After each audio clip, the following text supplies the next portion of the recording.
Today's story is titled The Cube in the Forest by Ocho Needs Help. The link to the story is in the description below. Please enjoy.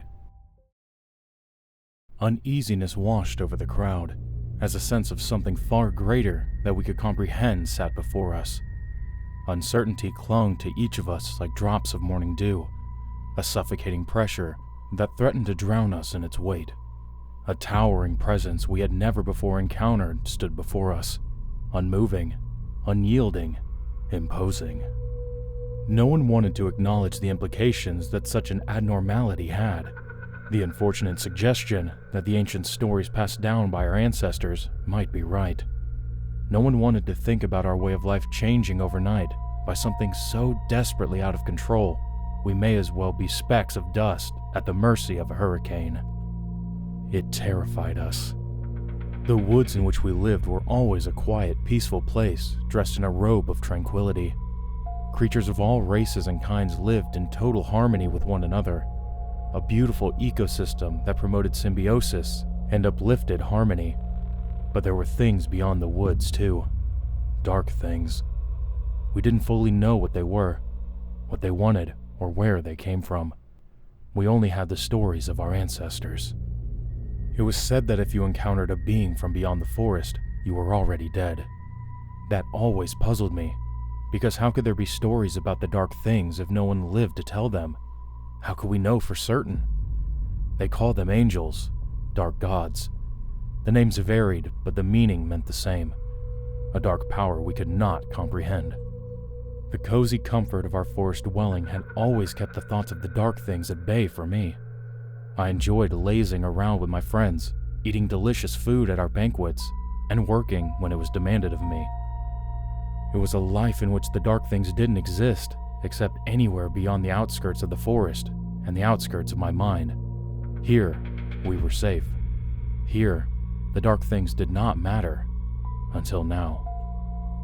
Perfect straight lines of thick, solid material segmented the forest, blocking our path to the other side. The lines stretched far to the east and west. It seemed to have an end, but it blurred at the edges of my vision. The structure frightened me in a way nothing else had. It was as if God himself raised the land and placed a cube of impenetrable substance in the middle of the forest. The elders discussed what it meant for some time. They believed that our journey to the far end of the forest and back was the cause of this. We weren't here to protect our land, and the dark things had invaded it in our absence. Our absence was our sin, and we must pay for it. Others said it was because we had ignored the looming threat outside the forest. Still others said it was something to be worshipped, a divine interference, but not one of punishment. I felt sick to my stomach when the word was passed around that the elders wanted to send an invasion force into the cube. They could not agree on its purpose and decided that entering it was the only way to understand it. Men of all ages were gathered up and put on standby.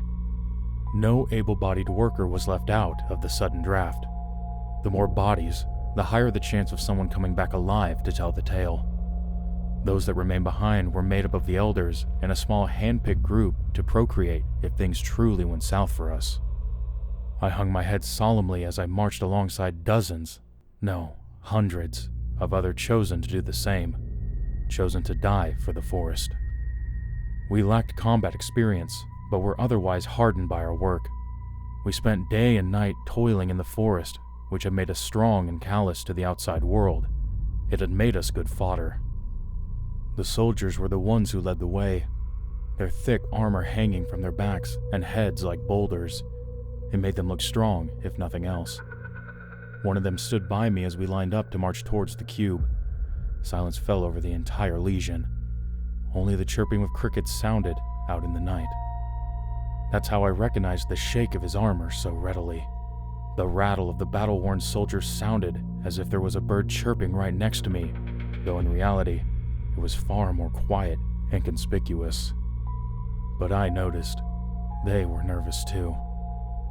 There was something about the cube, something too ominous and sinister for any single one of us to speak up about. We had our orders. Out here, we were all soldiers. The initial march towards the cube was deathly quiet. Our feet stomped across the trodden dirt of the soil we knew all too well, soil that now felt foreign and strange beneath our feet. Upon reaching the structure, we broke into groups, instructed to search the flat wall for entry points. It seemed an impossible task. No one expected to find anything, but we had come all the way here. No reason to disobey now. The search pushed far into the night to no avail. The smooth walls of the cube stretched well above us, rivaling the height of some of the trees in the surrounding area. For the first time, I had noticed a slanted object on the top of the cube, another perfectly straight line that didn't quite line up with the other walls. Perhaps if we make it up there, we'll find a way in, I had thought to myself. But the idea persisted no longer than a few moments as a messenger hurriedly approached my group. "An entrance was found," was communicated to us. "This way. We can enter the cube down this way." We followed the direction of the messenger's frantic motioning without so much a reply or acknowledgement. Our group arrived quickly. It wasn't far from where we were searching. A large, jagged crack yawned from the indent in the cube. It was far larger than what we needed to enter, and would allow the entirety of our army to easily infiltrate the cube's border. But the crack was dark and smelled of must and mold. I didn't know what to make of the stories of the darker things, but this cube radiated evil. This crack was a portal into a world of horrors beyond our comprehension. I was sure of it. Yet, we marched on. I entered the crack alongside those I considered to be my close friends, comrades, even family. Few of us returned. The musty smell increased several-fold as the darkness from the crack enveloped our entire being. Darkness itself had never bothered those of us who grew up in the forest. We were accustomed to it. We often lived in it. But this darkness was an inky soup of unfamiliarity that threatened to consume our essence should we stay too long. As we fumbled around in the unfamiliar territory, we heard creaks and groans sound off above us. A swooshing noise rattled violently in the darkness, a cacophony of noise overwhelming our senses. Screams of terror were drowned out as a dome of noise fell over us, ground vibrating before our feet, panic setting into us. I had fallen out of formation and was scurrying to a nearby tree to take cover, but it wasn't a tree. The smooth, shiny cylinder that resembled a tree vibrated with furious anger and shook my body as I tried to cling on to it for safety. Every organ inside my body was rattled around like an acorn falling from a tree onto the waiting forest floor. I felt sick again, the humming closing in on me as I waited to be left alone. Then, it stopped. The darkness returned to its inky stillness, the smooth tree no longer vibrating, the overwhelming humming ceasing all at once. Eventually, we reformed our ranks. Order was the only semblance of sanity we could cling to as our worldview rapidly changed around us. We poked and prodded at the bits of smooth tree, discovering that it was everywhere in the darkness, testing its climbing capabilities. Some of the soldiers protested that we should find a better way to explore the darkness. "Smooth tree bad! Smooth tree bad!" they insisted. But the leaders said that we needed to advance into the cube, and the only viable way presented to us was up the smooth trees, up into the belly of the cube, up into darkness. We ascended. More darkness greeted us as we struggled to climb the smooth tree, but a familiar smell reared its head, a wafting comfort that brought a small spark of hope to us. The material above us was wood, a dark, earthy wood that was nowhere to be found in the metal trees or the exterior of the cube. We pressed against it to no avail, using our bodies to try and make an opening. If the dark things had built this, they didn't want us getting in. "Here! Here! An opening!" A jolt of adrenaline shot through the crowd as we all turned to see a handful of soldiers attempting to scale a wall where the wood met the edge of the cube's interior. They scraped and dug and pushed and pulled, finally finding purchase in the wood and uncorking a small beam of sunlight. A cheer ripped through our ranks. Using each other as a ladder of flesh and armor, we began to scale our way into the inner workings of the cube. I was a bit further from the new entry point this time, anxiously trying to see over my peers to what awaited us above. Something didn't feel right. I hadn't spoken up because I was nobody. My opinion didn't hold any water among the ranks of my peers, but my nervousness must have been noticed, or at least mirrored, because murmuring started rippling through the crowd. Sunlight poured in from above us, but the crack remained dark, stoic. It was an unyielding portal back to the outside world that still remained shrouded in nighttime. Did the cube have its own sun? A low rumble from the cube silenced our worries. The entire wooden surface began to gently shake, and we felt the vibrations as they rattled down to the branches of the smooth trees. This rumbling was different than the last, less violent, but exceeding in steadfastness. It held, and it didn't relent until we had left. I turned back to the entrance of the wood to see soldiers falling back into the darkness, bodies silhouetted by beams of light from above.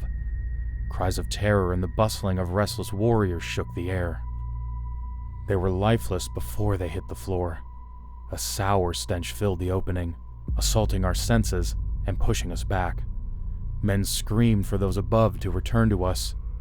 They never did. Within moments of breaching the cube's innermost sanctuary, we had lost nearly 24 soldiers to an unknown force. One single warrior managed to survive. He later died of sickness, reeking of the foul, sour stench. The leaders insisted we try again in the morning. When light breathed its first breath through the crack in the wall, we would go again. It's what the elders would want. I had sat in stunned silence each time one of our assaults ended in pain. Soldiers sent up, soldiers killed. Those that returned died of the sickness without fail. They spoke of dark things and of treasure beyond our imagination. Food that would last a fortnight. Sweet water that would be enough to fill our bellies twice over. Some of us bristled in excitement, but I remained nervous. Was it worth it if we kept dying? How great was the price we would have to pay? I clung to the branches of the smooth tree and nibbled on my rations in the dark. Soon, it would be my turn to surface. Soon, I would see for myself what secrets the cube held. Fortunately, it was deduced that both the calm vibrations in the wooden ceiling and the violent ones in the smooth trees meant that dark things lurked nearby. We had some level of idea when the entrance inside the cube was safe to enter. It had only taken the lives of many brave soldiers to reach that conclusion. I received a general wave of encouragement as I followed my troop up to the hole, a nervous fit forming in my stomach. I did not want to get sick. I did not want to die from the dark things. The sun above us had been extinguished, no longer illuminating our path, while the sun from the crack served as our only beam of guidance. We pressed forward and upward. Nervousness ate away at my stomach like a parasite until we had fully breached the wood. Being on the other side of it felt nothing like being below. Below, the cube was full of dirt, smooth trees, and things that generally felt familiar to us. Above was a complete alien land that could only exist inside the cube. I could not fathom what I was seeing. There was nothing it could be compared to on the outside.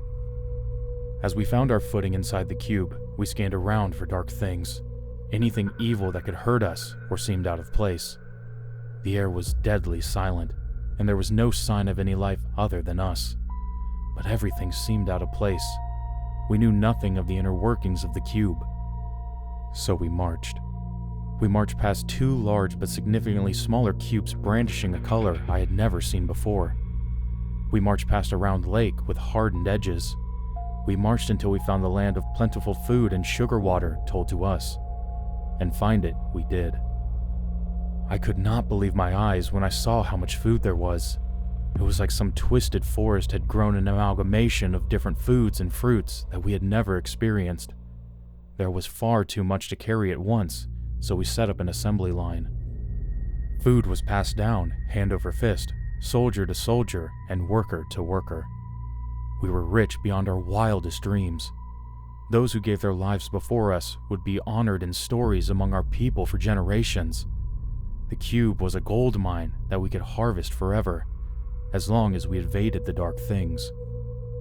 A booming shockwave interrupted the joyous occasion. We could not yet see it, but we could hear it. Something on the far side of the cube stirred, obscured by the many inner walls. Frenzied panic took over us, and we rushed for the hole in the wood, overtaking one another to try and make it there. I was in the back, one of the closest to the food, when the sickness started raining down. A glob of it hit several of the workers in front of me, and they doubled over in pain, coughing and spitting up thick mucus. No time to stop. No time to stop. I raced past their crippled forms without hesitating. A thinner, more persistent mist coated a group to my left. I did not dare look. More and more soldiers and workers fell as the sickness vomited onto our backs and legs. I felt a burning tingle on my skin, but I pushed forward. The hole. Must make the hole. "Hurry! Hurry!"